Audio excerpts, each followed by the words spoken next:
Lucas Glover went from relative obscurity to winning 2 PGA Tour events back-to-back. And the one significant change I've noticed is he switched to a lab putter. So in this video, I'm going to be reviewing the Lab Directed Force 2.1, give you my thoughts after using it for 2 seasons. The one reason I think lab putters haven't gained wide acceptance is the controversial designs. This 2.1 has what I call a branding iron shape. I take a lot of grief when I pull it out of the bag, but usually all the ribbing stops when I start making some putts. Now Lab also offers the Mez Max, and the Link .1. It's the Mez broomstick handle style that Lucas Glover used.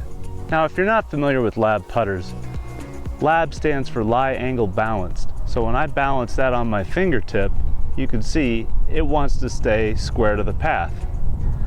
However, if you compare it to a face balanced would want to look up, and a toe hang putter would want to hang something like this.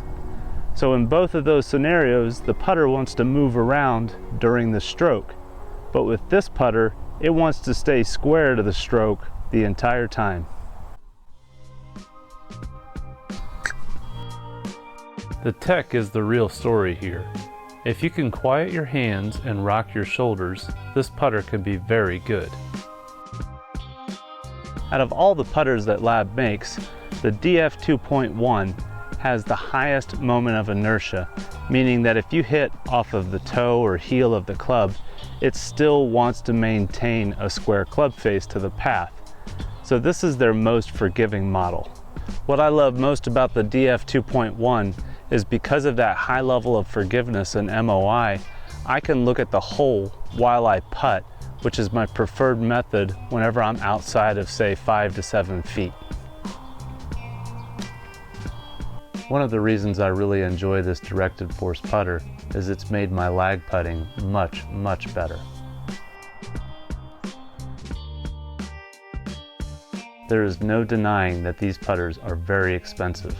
If you go to their outlet website, you can pick up a factory second for around $300. If you go the custom route, you can very easily get over $800 invested in a custom putter.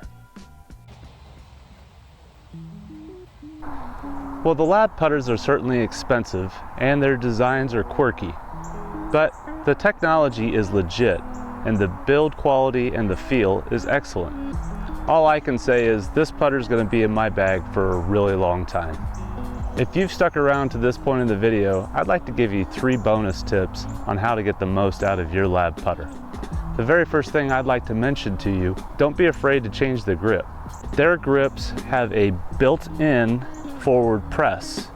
Your hands are upright, but the shaft goes through the grip at an angle. So I ended up going with just a Golf Pride pistol grip. It's a very small grip. I feel like I have a lot of control and I can put in a forward press just naturally because that's what I like to do anyway. Tip number 2, Lab recommends playing the shot off of your left toe.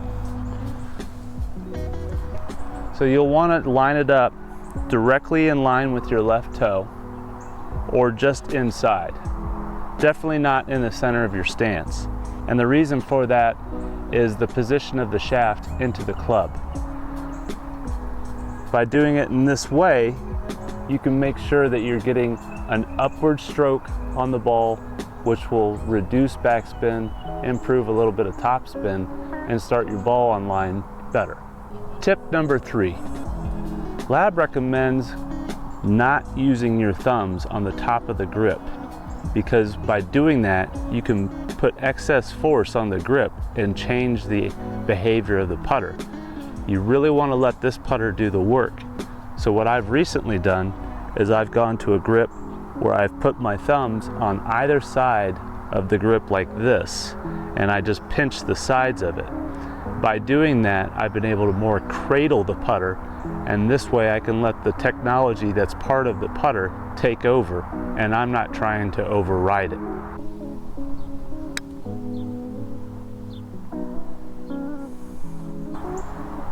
Well, that's it for the Golf Nerd.